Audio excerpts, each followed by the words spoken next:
자, 59번째 기출 유형입니다. 점추정에 대해서 알아보도록 할게요. 자, 점추정이라고 하는 하나의 표본에 도출된 수치를 사용해서 모수치를 추정을 하는 겁니다. 그때 모수치를 단일치로 추정하는 걸 우리가 점추정이라고 하는 건데, 뭐 우리가 모집단에서 샘플을 뽑잖아요. 이 샘플에 나온 x값, 그러니까 평균값하고 그 다음에 이제 표준 편차나 분산 이 값을 그냥 그대로 이제 모집단의 점수로 적용을 한다는 의미예요. 그러니까 하나의 수치를 사용해 추정하기 때문에 신뢰 수준을 확인할 수 없고, 그러니까 우리가 점추정에서는 신뢰 구간을 못 구합니다. 신뢰 구간을 못 구하고 뭐 수치의 평균, 분산, 비율 이런 것들을 이제 점추정을 할 수가 있습니다.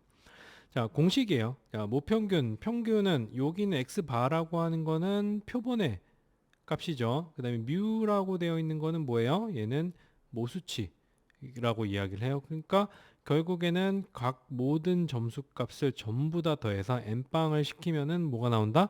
모수치의 어떤 그 모수치를 구할 수 있다. 모집단의 평균을 구할 수 있다. 이런 의미입니다. 그럼 이건 뭐하러 이런 얘기를 하나요? 라고 이제 물어볼 수 있긴 한데, 물론 이제 실제로 우리가 표본에서 구한 평균 값을 갖다가 모수치의 값이라고 이야기할 수는 없는데, 개념적으로 우리가 표본이 모집단을 대표하고 앞에서 얘기했던 여러 가지 조건들을 만족했을 때 얘를 갖다가 우리가 이제 알고 싶은 거는 얘를 알고 싶은 건데 실제로 구하는 거는 뭐밖에 못 구해요? 얘밖에 못 구한단 말이야. 그러면은 얘를 갖다 얘를 추정을 할 때 얘네 둘이 이제 동일한 값이라고, 그러니까 평균이랑 뮤랑 동일한 값이라고 이야기를 해야지 우리가 이 모집단에 대해서 좀 더 잘 설명할 수 있지 않을까, 뭐 이런 개념으로 이해를 하시면 될 것 같아요. 그렇다고 치자라는 걸로. 네, 수학적으로 뭐 이렇게 이제 모평균은 점추정을 할 때 평균, 그러니까 그 표본의 평균으로 모수치를 추정할 수 있다. 이런 의미로 이제 생각을 하시면 될 것 같아요. 자, 모분 마찬가지예요. 분산도 마찬가지예요. 분산도 표본의 분산을 가지고 모집단의 분산을 추정할 수 있다. 모비율은 표본의 그 비율로 어떻게 모집단의 비율을 구할 수 있다. 이렇게 이해하시면 될 것 같습니다. 자, 표준 오차, 표본 통계치, 표준 편차를 의미를 하고 표준 오차라고 하는 거는 표본의 크기가 클수록 표준 오차는 감소해요. 감소하고 어디에 가까워진 모집단의 표본 표준 편차랑 가까워집니다. 모집단의 표준 편차가 크면 클수록 더 많이 흩어질수록 표준 오차는 증가하게 되죠. 그러니까 모집단이 막 이렇게 굉장히 헤테로지니어스하게 쭉 이렇게 있으면은 내가 샘플을 뽑아도 다 헤테로지니어스하고 얘에서 얘를 추정할 때도 이 오차가 굉장히 커지겠죠. 뭐 그 의미예요. 모집단의 표준 편차는 표준 오차보다 항상 크고 표준 편차가 작을수록 불편 추전량이 더 좋다. 그러니까 표준 편차가 작으면 작다는 건 뭐예요?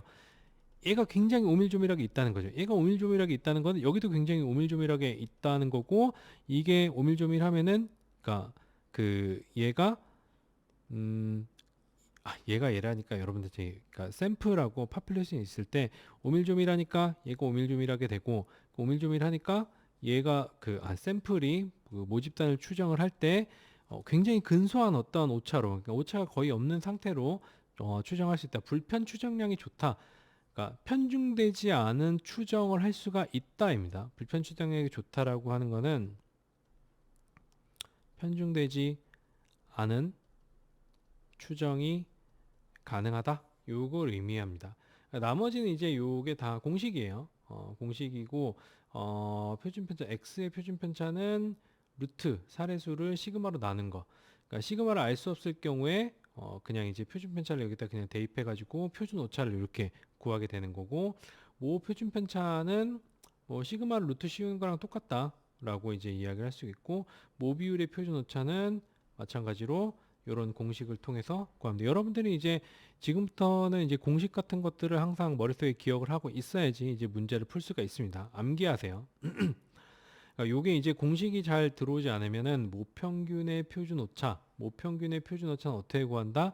사례수를 루트 씌운 값을 가지고 모수치의 표준 오차, 표준 편차를 사례수를 루트 씌운 값으로 나눠준다. 근데 이 시그마를 모집단의 어떤 그 표준 편차를 알 수 없을 경우에 그냥 표본의 표준 편차를 대입해 주는 거예요. 그러면 이제 표본의 표준 편차를 구할 때는 어떻게 해요? 루트 n의 표준 그 모 수치를 모를 때, 시그마를 모를 때는 그냥 요 공식을 구하게 되면은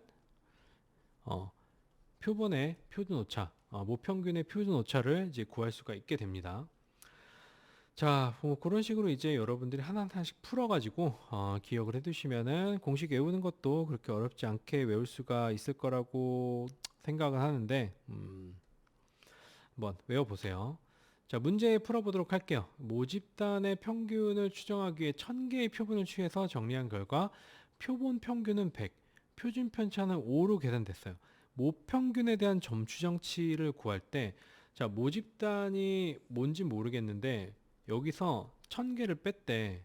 근데 여기서 표본의 평균은 100이고 표준 편차는 5로 계산이 됐단 말이에요. 그럼 모평균에 대한 점추정치, 이 뮤를 갖다가 몇이냐라고 했을 때 우리가 뮤는 뭐라 그랬어요? 뮤는 그냥 x 바라고 했죠. 점추정치 같은 경우에는 뮤는 x 바라고 했죠. 그럼 그냥 100. 정답은 4번입니다. 뭐 이런 문제는 그냥 쉽게 풀 수 있겠죠. 자, 다음 대규모 동일한 모집단에서 무작위로 100명과 1000명으로 된 표본을 각각 추출했어요. 그럼 샘플 A는 100명이고 샘플 B는 1000명이에요. 각 모집단의 평균을 더 정확하게 추정할 수 있는 표본은 어느 것이며 그 이유는 무엇인가? 자, 우리가 사례수가 많이 뽑게 되면은 사례수를 이제 더 많이 뽑게 되면은 표준 오차가 더 작아지죠. 더 작아지기 때문에 자, 그러면 그거를 갖다가 보면 될까요? 일단은 더 잘 추정할 수 있는 경우에 사례수가 100인 경우는 전부 다 아웃이에요. 아웃, 아웃.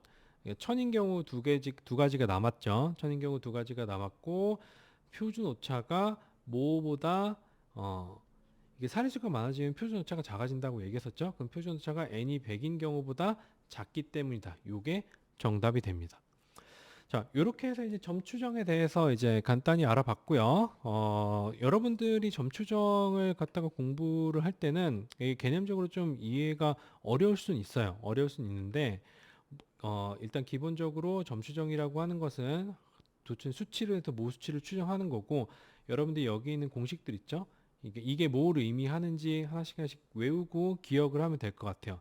자, 모평균은 뭐다? 샘플의 평균은 모집단의 평균이랑 같다.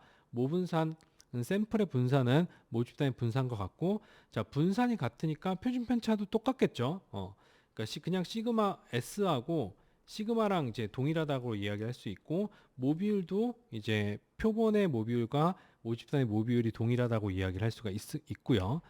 자, 그럼 표준 오차 마찬가지로 요거 공식을 여러분들이 이제 외우셔야 돼요.